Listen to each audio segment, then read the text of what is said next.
Hello, everyone, and welcome to Aftermath. We discuss some of the biggest headlines around the world of sports, and one of the biggest right now is Carmelo Anthony is apparently a big part of the future of the Knicks, according to the new team president Phil Jackson. Yeah. But can he convince him to stay this time, though? So Phil Jackson says that Carmelo is a big part of the Knicks plan. The question is, does Carmelo want to be a part of that Knicks plan? I mean, we're at a point where, he's wasted a year of his career here. Not last year. Last year they did great, but this year was a complete and utter waste. Yeah.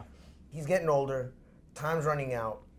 If he invests in the Knicks, his time and effort, there's a possibility of another year of waste, meaning getting to 2015. There's still a lot of cap room. Still got to deal with Amari. Still got to deal with Tyson Chandler. Still got to deal with Bargiani. You still got to deal with all these big contracts. And the question is, do I have the patience to stick around for that when I can get paid now and win a championship elsewhere? Well, see, here's the thing. Granted, you have a lot of valid points there, but you got to take one thing in mind. It's Phil Jackson. Phil Jackson, his resume speaks for himself. 11 championships. He was the architect of some of the biggest and the best dynasties of the last 20 years. But here's my thing. It's like, again, you still have, so basically you're going to go into next year with the same team. Phil or no Phil, Walt Frazier's not walking through that door. The Bush is not walking through that. Willis Reed is not walking through the door. It's Tyson Chandler. It's Bargiani. It's another year of the same. And if I'm Carmelo Anthony, my time is running out. I've played in a big stage. I've played in a small stage. I've done everything I could possibly do. I wouldn't wait. I don't see the point of waiting.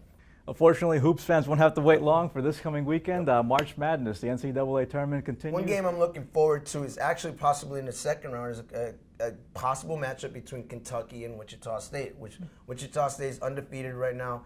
Kentucky right now is loaded with freshmen. They didn't do as well. There was expectations, the preseason #1 expectations of them staying #1, but again, with freshmen, you're dealing with kids. You don't know what you're going to get.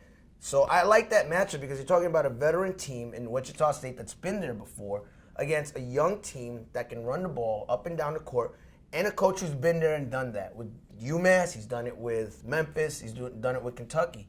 So I think that's going to be the matchup in the second round. Should it happen, should it develop, that's the matchup I'm looking forward to. And speaking of another one to look forward to is Arizona, #1 seed out there, versus the number 16 seed Weber State. Weber State. Big matchup to watch. I think Arizona, obviously, they got the big pedigree there. But Weber State, I think I've said this before, they're good enough where they might pull off the unthinkable. I don't think anyone's ever pulled off It's never been done, and I don't see it happening. It's